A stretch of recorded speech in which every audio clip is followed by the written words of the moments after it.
Now going straight into the draft, E-Stars, they have wisened up. They're not letting LWX take that Kai'Sa again. And we see FPX keeping with a similar plan. They're banning out the Graves like they did in Game 1, still taking away the Thresh. Everyone who watched LPL last year knows it's Shiauc's best champion by far. It also does a good job at stopping a lot of these very short-ranged, all-in compositions that FPX wants to play from the Flay and the box that the Thresh provides. We are going to be looking at what E-Stars takes away next. A lot of junglers still on board. And taking a look at LWX's pool, he actually hasn't played that many champions. He's only played Kai'Sa, Aphelios, and Misfortune. So potentially E-Stars could look to pinch LWX a little bit more, try to see if they can get him on another champion. Once again, Hacker's 100% win rate Pantheon is going to be taken off of the board. That's been, in terms of win rate, the best champion out of the jungle pool for LPL, so no surprises there. Nuguri's Gnar is going to go down, and this has been a surprisingly long ban phase. I think for the side of E-Star, I'm actually kind of perplexed by this ban because you potentially could have opened the Olaf and then you do a trade. You give FPX the Olaf, but you get the Renekton plus AP jungle combo. If I was FPX here, you would expect them to just go ahead and take that Renekton pick. Again, they first picked this champion before. It's something they're very comfortable on, and it's something in the LPL that doesn't have all that many answers. Yeah, we have seen some Quins in other leagues come out, some mainly just Quinn actually, as sort of the counter that we're missing here in the LPL, but like you mentioned, that is going to be the first pick. On the flip side, E-Stars looking to expand their bottom lane pool. If Rat does take Samira here, it will be his debut on the champion. It would definitely signify they're going to play around that bot lane, right? Because Samira's a champion who really wants to get into the thick of things. You want to play around her, you want to try and get her ahead. I think picking an engaged support here would also be quite nice. Typically with the Samira, we have seen the Alistar be the one that's picked up because of his, I'd say, diversity in his play style, but we did see Chris man the Rel last game, and it does seem like a champion that has a lot to offer in terms of frontline and engage. You do have the Airborne on the mount up side of her ability on Rel, so that's going to be the combination there. And she can also keep people in the Infernal trigger with the Magnet Storm, so that might be a combo we can look forward towards. While FPX, they are going to lock in AP plus AD combination like you were mentioning for mid-jungle, so Bo is going to be on the Talia, the second best champion, and Alistar being selected. We've seen so many games where Cold's Alistar just shuts down the Samira pick. I honestly think that you take Alistar Samira just for the fact that you don't have to play against it. I agree, right? He does such a good job at shutting that champion down, and FPX's first 3 picks already set up very well for success. They highlighted the Kled, I think, a bit of cheeky, like, hey, Estar, you need to respect this pick as well, but we need to remember the Renekton is a flex, and Estar gonna work back towards that very stock and standard front-to-back team fight sort of composition with the Ornn locked in. Yep, and E-Stars looks like they are shifting gears. We talked about this a lot. You know, big question over E-Stars' head. Can you play it through the bottom lane? They're definitely going to give it a go right here.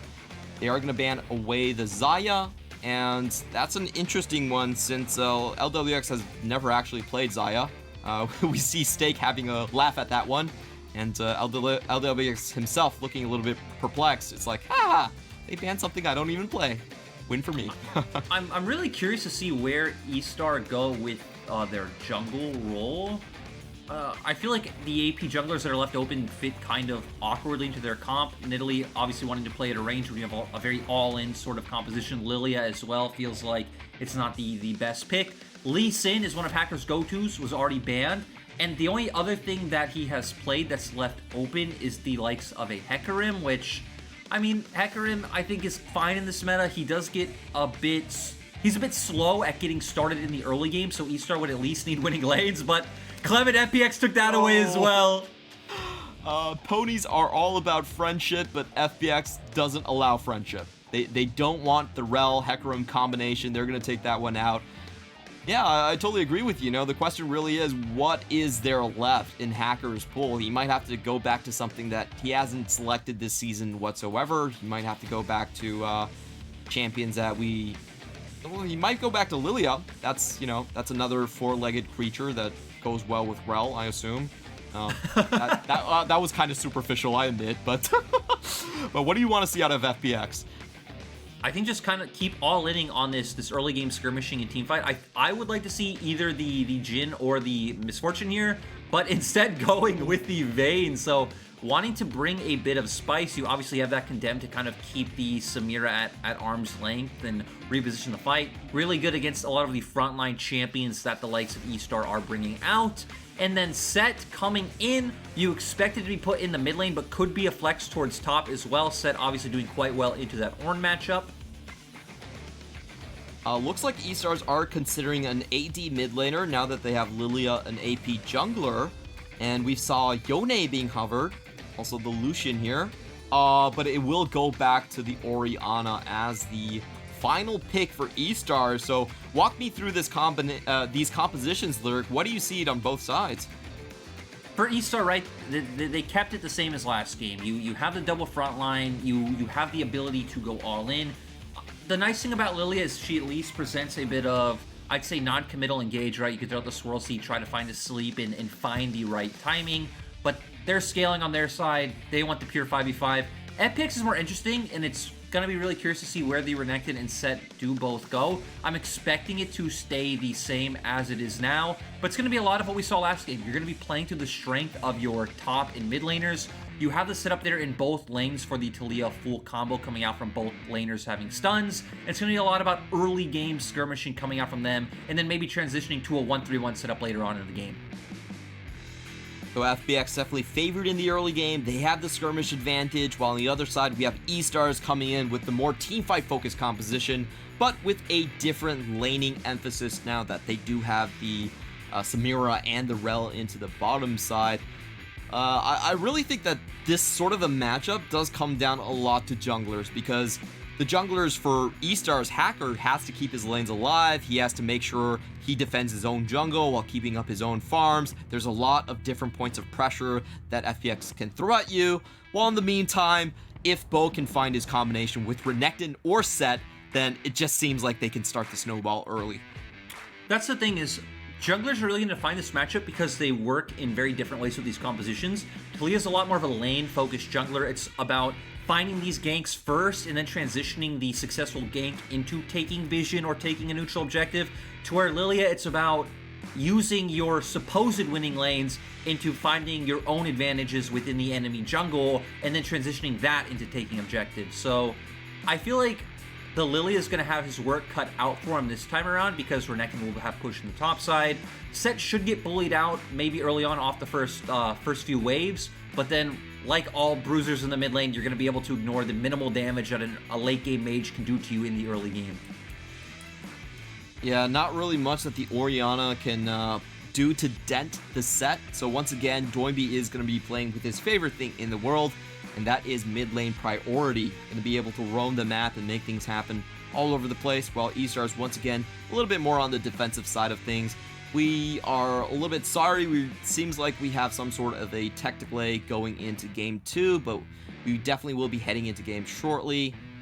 You know, I just want to talk about the expectations of Estars this split, because at the start of things, we definitely put them in the bottom with the rest of the lottery teams like OMG and TT and Rogue Warriors, or maybe even LGD, but they definitely proved to be a cut above those teams and sort of in this purgatory tier of their own, where they're not really with the top 12, but they're not really with the bottom 4 either. Yeah, Estar are an interesting one because they definitely have some good pieces on this team, right? Shiauc has these moments where he's either single-handedly carrying the game or just constantly getting caught out while looking for these aggressive plays.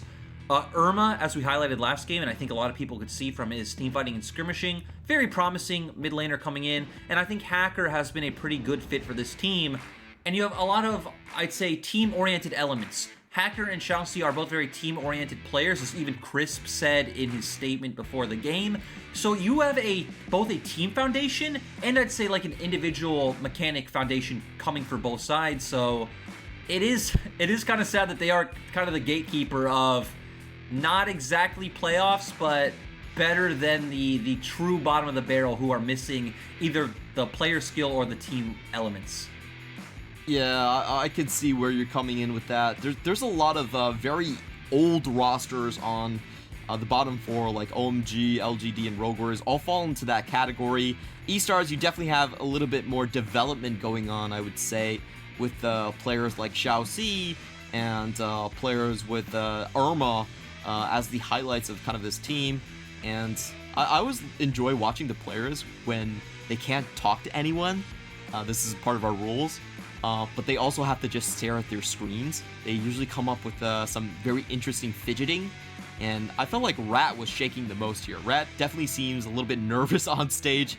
Probably is the first time he's actually been playing in Stadium. So actually, the thing that usually happens in these moments, Clement, is the players, I guess it depends if they're in the game lobby or in the game. If they're in the game lobby, they're definitely probably like talking to each other, you know, chatting some, you know, putting some confidence, you know, if you know what I'm saying. I can't say the word I want to say, Clement. We're a family-friendly broadcast. Point is, Clement, they're talking to each other, they're bantering, and it's all a good time. It's all a good time, Clement. I know, I've been on that stage. I've seen what those players say to each other. I really want to have that LEC cam where we can say what the players are actually typing in all chat. A lot of the times it's a lot of trash, but you know, it's funny, and that's what we like. We love humor. And FPX have been known to be one of the best trash talking teams in the entire LPL. That's known as their corporate culture. Unfortunately, because of the nature of trash talk, we won't be able to share a lot of it with you. You know, the funnier part is knowing how FPX functions as a team. If any of you follow their social media, they really like to trash talk and banter each other. So I wouldn't be surprised if FPX isn't talking to Estar at all. And, you know, they're just like ripping LWX right now, because that's what seems like what they're doing a lot of the time in their videos on YouTube and on Twitter and along those lines. I saw a video where Gimgoon said that you have to tear LWX down. You cannot let it get to his head that he's actually a good player. So they constantly tell him that, hey, you know, LWX, you performed well, but you're not even the best AD carry on the team. Gimgoon is, or something like that along those lines, and they just make sure he does not have an inflated ego. Yeah, in their last win in the press conference, Doinb got asked to rate LWX's performance when he got MVPs, and he said 3 out of 100. That seems incredibly low for what LWX has delivered for the team. Did he actually give an explanation for that rating? I don't think so. I think he just threw it out there, which I respect even more, Clement. We don't want explanations here. We just want arbitrary numbers. Oh my god. On a scale from 9 to 10, how good do you think you are? Like, questions like those are the real hard hitters, you know? Yeah, that is true. And okay, question, Clement. On a scale of 1 to 100, what are Estar's chances in this match? I'd say like probably -5. They're such a rookie team. Oh, that was. I would even give them like a 30 or a 25, something along those lines. There's always a puncher's chance, Clement. I know, but this is Estar's trying to like realign their focus into the bot lane, and we've never seen them done that. You know, this is them being forced in a corner and having to reinvent themselves. So I want to give them a really low number, and as a play-by-play, then announce it as Estar's doing the impossible. You know, that's what play-by-plays do, you know? We have to get that overhyped drama and those narratives that are completely driven by broadcast. It's like when Hysterics said that LGD were going to win Worlds. I got it, man. I got it. You also said IG was going to win Worlds, and they didn't even get past LGD. Hey, to be fair, before 2020 playoffs, summer playoffs, that actually seemed realistic. To be fair, that is honest. That is a good point. They were 8-0 with Botland, and then they crashed and burned in postseason like they always do. But coming back into this game, we're going to be taking a look at the runes. It is going to be the Dark Harvest. This is one of Bo's favorites right here. We do see a lot of phase rushes as well, but he really prefers the Dark Harvest. And early on in the laning phase, we did see E-Stars gather into the top side and make sure they cleared away the early Raptor ward. So Hacker is not going to be figured out on where he is actually starting. I've been just going to do that top side clear. An interesting thing I want to hit on is the fact that Sett in mid now does take the fleet footwork. If you remember when he was a meta kind of standard last season, he would always take phase rush. But Sett actually did take a lot of nerfs in the middle and towards the end of the 2020 season. And that's why we started to see him fall out of the meta bit, especially in the soul lanes. I think his base health got reduced, the AD ratios, his Haymaker base damage got reduced, just a ton of things that made him very hard to play in these soul lanes, and now he really does need to sustain from that fleet footwork to go toe-to-toe with a lot of these ranged matchups. And I do want to get your opinion on this Sett build because he is running with Ghost as well. And just checking, but only 5% of sets actually take Ghost. So what do you think about this summoner choice? Whenever it comes to Doinb, anything that just helps him be able to go in more all in, right? Things like the Predator on a lot of the champions he plays, like along the lines of the Rumble. I'm just not too surprised. They do have a composition that does just want to go headfirst into the enemy team anyway, right? You have the Renekton, you have the Estar, so I think it makes sense with Doinb's playstyle of the fact that we know he's going to want to get out of this lane early. He's going to want to go help Bo, maybe play towards that top side early on before helping LWX and Chris down in the bot lane, and he's always going to be able to function as a primary engager for the side of FPX. Go fast or go last. That's kind of the Doinb motto. We are seeing E-Stars winning out on the bot side pretty heavily. It is nice to see. This wasn't what we expected. And again, this isn't a matchup we've seen all too much. We have had it a few times, but Samir are going to have a nice time in this laning phase. But FPX, we know what their composition. It's all about topside, right? The split map is probably going to come out as we see Bo go towards the mid lane. And Irma's really low HP. Has to use a cleanse to get out of this one, but he might be falling down right here. Oh, he finally gets the shield onto himself, so he's going to stay alive. They're a very close situation, which I honestly thought he was dead. I also like that Bo didn't flash aggressively, because he potentially could have, right? But yeah. I think at that time, Shiauc wasn't showing on in lane, so they didn't have knowledge from Fog of War. So Bo respecting, he got the lane pressure for Doinb. That's all you needed. It is a bit of a win because you think about it right now, Irma will be missing it on EXP and gold in the mid lane, assuming Doinb is able to force this one in. And Shiauc stands his ground, gets a bit of a stun onto Crisp, and actually wins out on that trade. And as you were talking about, in terms of mid lane, Rat actually just going in directly. He's going to get the WQ combo onto himself and lose a huge chunk of HP. Trying to go for that trade. Kind of an interesting one. Just both supports having the tankiness and early base damage to just kind of go back and forth with these handshake trades. Interestingly enough, we're seeing Hacker play Invade on the topside jungle with the fact that Irma did get that reset off and now does have Prio in the mid lane. Bo did see that Swirl Seed, so he's going to try and play the ambush on the Invader. Doesn't really find that one. It looks like Hacker is going to be able to walk out. He could have potentially been 3-man surrounded right there. Does find the exit route. Yep, Lilia very good at those kind of invades, right? You kind of just get in, you try to drive by, take the camp, and get out with the movement speed you do get from the passive of, you know, hitting camps or enemy champions. With the fact that Nuguri was pushed in, he didn't want to risk a potential collapse, despite the fact that Talia is quite hard to play in those 1v1 duels, right? Because if you do miss the seismic shove, a lot of your combo is just outright missed. It is very easy for Lilia to dodge out as well with that movement speed. Yep, but is able to get out onto this one, and, you know, I've always found it kind of interesting, but so far it doesn't seem like we have seen the sort of Moonstaff combination come out from the LPL Lilias. Kind of want to get your take on that one, and if it will become the mainstay, because, you know, statistically it does look like, just on paper, it just feels like the superior build. I think it's a superior build, probably in like 9 out of 10 cases, Clement, but me and you actually had this conversation right before broadcast. And my intuition is, having worked on teams for so long, that it's about feel for a lot of these pro players. I'd say especially outside of the West, where the West is getting a lot of these analysts who are, you know, actually do the math that we don't really have in the likes of like PCS, LMS, LPL. You can't feel all the raw healing you're getting out of that kind of build. Chris goes in for the combo. Shiauc does have to flash out, but can't get out of the seismic shove. This looks like it's going to be first blood over to FPX. A very long wait on the side of Bo, but they're able to close out the kill. Now we do have Hacker going in as well, trying to make sure that Rat can pick up this wave. In the meantime, Nuguri is going to use his ultimate. ZS still holding on to his here. And we do see Nuguri with a very sizable CS lead and a turret plating to go, just completely 1v1ing ZS here. And it goes along with the build that ZS has gone. Typically, if you want to be able to contest Renekton in an early laning phase as the Ornn, you would say, hey, I don't really care about the Bomby Cinder. I'm going to go plated Steel Caps and Bramble Vest and only play for my lane. Instead, he's trying to get that faster team power spike. But we're going to go into the replay. Really nice Headbutt Pulverized combo coming out from Crisp.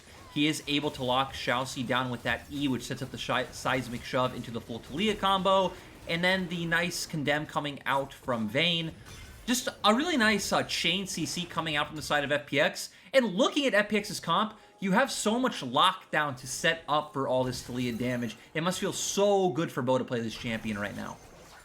And it definitely feels like they're trying to make him a main carry, as we see Shiauc now heading into the top side. This is going to be a 3v1. Nuguri with the Spidey senses does drop the ward down, but Estars are still going to go in. Nuguri actually dodges out on the ultimate, but still going to fall down. Nothing much he can do or outplay here in this situation. FPX do have the cavalry running in. Doinb already with the flash pop. He's going to try and find some comeback kills. Bo is stunned up, but he still finds the kill here. Hacker still doing a lot of damage. It looks like he might be able to take the Talia down, and with Irma arriving on the scene, they're going to make this a 4v3 overall, but in the meantime, LWX is going to get a PvE scenario. Nobody really heading into this bottom side, so looks like Estars are going to get a kill and 2 kills, excuse me, and the Herald on the top side, while giving up a lot of gold on the bottom.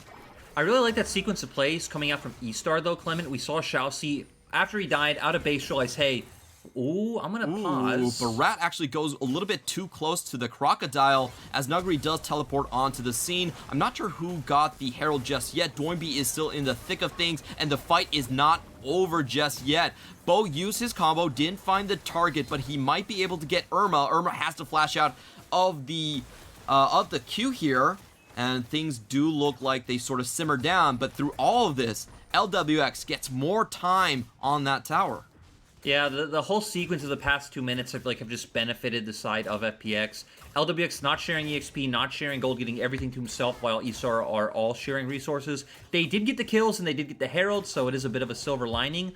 But going back in time, assuming we aren't going to get some kind of pop-out action, for Estar, they were losing the both bot 2v2 and the top side 1v1. So after Shiauc went down, we saw him realize, hey, we're going to give up resources on a bot, overload the top side of the map to get the kill onto Nuguri. Doinb didn't take TP, so they actually don't have a way of responding to the dive.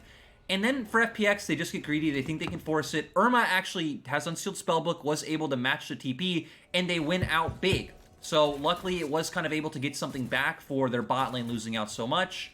But FPX, they kind of keep ramming their face into the wall, and they are able to pick up some kills, and again, they keep getting gold onto the likes of LWX. So I don't feel like that was a bad trade at all for FPX's side. But they probably could have, exercised some restraint, Clement. Just throwing that out there. I definitely agree with you. Like, if you look at the CS difference in the bot lane and the top lane and the turret plating difference, to be able to hold within 2,000 gold, I think is actually quite impressive for Estars here. And just taking a look at the gold graph, as you were mentioning, Irma actually being out ahead in gold, and also Shiauc with the extra turret platings on those roams is staying abreast with Crisp as well. So definitely Estars trying to find trades and making sure they aren't just losing out for nothing. That's the thing, right? If they just stayed standard lanes, they would just slowly bleed out. They're trying to find a point to pivot to, as Doinb's going in. Oh, and it will be Bo that actually steals away the dragon, so a huge win right here. Irma still staying on the sidelines. He's going to be able to take down Bo. Rat finds his first kill, but LWX is very fed at this point. He's going to come in and be the cleanup crew. 2 kills going over to him as well, and just looking at it, it is a full win for FPX. They get the kill lead. They also walk away with the objective. Great steal on Bo. Yep, nice performance coming out from him. It is really interesting to see also how Doinb's playing the Sett. He didn't have the ghost in that exchange, but we highlighted earlier, right? He is going to be the primary engager on his team. We see that here with the ultimate. Bo with a very nice smite to steal that one away. Doinb is obviously just so tanky, throws up the haymaker, gets his shield as well. Really good damage coming out from LWX onto Shiauc, then flashes in and finishes off the Samira. Just really highlight plays coming out from him, and it goes back to what we talked about in Game 1. He just always knows when to flash forward, when is the time to make these aggressive plays. Looks like Irma is going to have a little bit of trouble right here as Bo does come flying in from the left side. That was pretty much a solo kill, Clement. That was pretty much a solo kill. Sharing with friends is always better, but I take your point. This Talia-centric composition is definitely working out for them. as Estars tries to find a little bit of comeback onto the bottom. They do have the Herald right there, not going to drop it just yet, as is pretty standard. They want some early platings down for that one. And LWX and Chris are going to come in to defend, so it doesn't look like Estars are going to be able to take that first brick anytime soon. Nope, and I mean, for FPX, they're still just, in your own words, Clement, straight chilling. They're just getting gold all around the map. They're completely fine with the lane setups. They're playing around their timings of the Taliyah wall, and when they can, like we highlighted earlier, get that pressure from Taliyah ganking a lane and transferring that somewhere else, and they've been doing quite well. Yeah, and we also see LWX sitting right here over 24 CS lead, so that's going to be 4 minion waves that he has acquired over Rat. And just a fun fact, he is running his own World's Champion skin, the 2019 FPX Vayne. You know, it's a kind of an interesting thing, but there was a lot of fans that were like sort of up in arms that LWX actually got the Vayne skin before Uzi. But hey, that's life, and congratulations to him. Does look pretty slick. You know, my favorite champion that I saw LWX play in 2019 wasn't the Vayne, wasn't the Kai'Sa, but I really liked his Lucian. This guy was an extremely good Lucian when no one was playing Lucian. Yeah, I remember that one. He always had advantages in lane for that one. Nuguri is most likely going to be able to get away from this one. We do see the ultimate Zed as coming down. Nuguri actually flashing straight back in. A little bit of a head scratcher of a flash there. Trying to outplay things, but the timing was a bit off. Now Doinb is coming in to help his fellow Korean. Well, I guess Doinb can mourn his death. Probably not going to get anything here. Yeah, just going to chase him off for a little bit of priority here. Does find the stun onto Hacker, surprisingly. Uses the Stride Breaker, is going to put a little bit of damage as Bo is heading towards the top lane. But can he actually get here fast enough?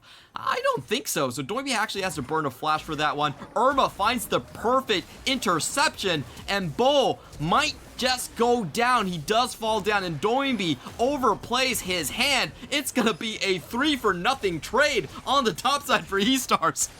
Oh, but we see Nuguri TP right back in, but they're going to get away. Still, FPX's bot lane ends up getting a turret in the end. This goes back to what we said about FPX last game, that, you know, you can empathize and understand their ideas, but the execution of them just aren't too crisp, you know, to play off some words, because they were missing crisp. Doinb could have been a bit more patient, right? It would have been fine. Even if you don't pick up any kills off that play, wouldn't have ended up as bad as it did. I'd be interested if we do get a replay of the initial gank on Nuguri, because he actually did a good job slice and dicing out of the Swirl Seed, and I'm kind of wondering what he was thinking he was flashing away from. I think either way, whether he flashed or didn't, he was dead. He did get hit by the Lilia Q, so the Lilia ultimate was going to end up stun locking him anyway. Okay, we're going to be waiting on a replay for that one, but in the meantime, Bo nearly finds the solo kill onto Rat. However, he likely will pay with his life as the Infernal Trigger does go down. Shiauc finds the kill onto that one. Bo had full vision of both the support and the AD carry, but he wanted to, you know, he wanted to hedge his bets right there, and all of a sudden, FPX actually give up 4 unanswered kills. And, you know, right there, Bo thought his full combo would be enough to just a straight up 100-0 the likes of Rat. Wasn't able to, got punished for trying to make that gamble play. But FPX, well, the whole time the top half of the map are just kind of creating shenanigans. LWX and Chris are doing, you know, the Lord's work, just kind of snowballing the gold, the objectives, and making sure that FPX can still win this game. This is definitely fun times. We don't usually see Doinb and Nuguri get on the clown car, but this time, they're definitely in the front seat. Yeah, it's weird to see LWX be the one to stay strict, diligent, and just very clean with this gameplay while the rest of the team are clowning around. But, you know, we are going to get back to 1 Drake for each side. We should start getting to the point where it is that 1-3-1 setup we talked out for the likes of FPX. You aren't going to really see the Taliyah play around the Sett. The Sett should just be catching side waves and then rotating mid and playing more of this 1-4 setup. You could have the Taliyah play with the Renekton, though, and try and get him more kills, and then set up for this. Bo is targeted out here and goes down to Rat once again. He was trying to look for another cheeky play around that brush, but ends up paying massively. And, you know, Jordan, I want to ask you this question, but has Estars found enough mistakes from FPX where their teamfight composition might actually have the lead. Yeah, I definitely think so. It's quite perplexing when you realize FPX drafted all of this lockdown to set up the Talia combo, but Bo is just looking to set it up himself from Fog of War. He's still a very new player as Doinb goes in. Doinb does find the stun onto Hacker, but Hacker with the Zhonya's is able to delay himself going down. And now Doinb still going at it again, falls down 1v3 underneath the enemy tower. LWX still doing a lot of damage onto the backside. He's going to be the one that cleans things up. And, you know, there were a lot of questions on whether LWX, you know, did he deserve to get the first Vayne skin of the World Championship? But he's proving that he is very much the savior of FPX in this series. Man, him and Chris were just doing so much work. Again, it doesn't matter what's happening. Sure, I think Doinb did set up that play. You know, despite going down, he was a big part of why LWX was able to clean up. But it's just so nice to see LWX and Chris really stepping up in this way in these skirmishes. The way we expected this comp to play out at this point, right, was Sett and Renekton decides you have the Talia hover with the Renekton. You're probably not going to kill the Ornn, so it's a lot more about transferring those side pressures to mid and looking for that big full-on 5v5 with the Sett engaged coming out from Ghost. But instead, it's just been very messy. FPX looking for very messy picks, as we see here. And if LWX is there, they've been able to just kind of profit off it. Really nice ultimate coming out from Doinb. We then see the Condemn coming out from LWX, able to lock him down. Chris pops the E flash Qs. They do lock Shiauc down. And then Samira as well to follow up. Yeah, so LWX definitely picking up with all the kills right here, and taking a look at his build. This is what we have seen from most of our Vaynes. It is going to be the Kraken Slayer into the Phantom Dancer. So a lot of attack speed, a lot of 3 rings being procced by the Silver Bolts here. And we also see a little bit of defense against the double AP. So LWX is going to be extremely difficult to nail down in these teamfights. And he's just so far ahead of his counterpart in Rat. Estar should have a good time of grouping up his 5 and getting control of mid-wave as they just did. But still, I feel like with how far ahead LWX is, it might not be enough that the rest of the members of FPX have kind of been like trolling, giving away kills. Because they've still actually been catching CS, right? We've seen Nuguri, okay, he's died twice. He still has a 20 CS lead. Doinb is down quite a bit of CS. But a lot of that has actually just been being funneled into the likes of LWX, so it's still spread somewhere else on your team. Yeah, so, you know, like you were saying, FPX, if it goes to a team fight, they still might be favored if LWX is able to stay alive through the entirety of it. Like, he's extremely fed at this point, and they're actually going to go straight for the Baron play. E-Stars definitely know that this is happening. They are rotating ZS over to the play, and it looks like a potential Baron contest between these two junglers. Hacker doesn't find his way in at all, does not have the flash, and that's a beautiful 3-man knockup coming in from Bo. He's going to be cleaning up this team fight. The Ornn is a little bit too late to the action. He has to run away from the situation, and it's about how many players can E-Stars still keep on the map after this. Yeah, and FPX gonna profit so much, you're just gonna be able to push through mid. Might even be able to guarantee an inhibitor from this play. Dragon coming up in 15 seconds as well should definitely be FPX's. Yeah, really interesting play coming out from FPX. They definitely knew that Hacker couldn't get across the wall and didn't have his flash, so they were willing to chance a relatively early Baron here. 20 minutes was the time when the Baron actually went down, so right about as it spawned, and LWX is playing 1v3 here without any fear. Hey, he has flash, he has cleanse. Oh, it does look like there were actually a lot of members waiting on the sidelines right here as they go in. They found multiple kills, and it looks like FPX are about to clean up this game. That was all a bait, using LWX to the maximum efficiency. FPX definitely very, very well versed in how to play around their AD carry. They're chasing down the final member on Estar. They're going to make it an ace, and this is 21 minutes of game time. One of the fastest games that we've seen so far in the LPL. There's no one left to defend Estar's. FPX are going to find a clean sweep onto this series.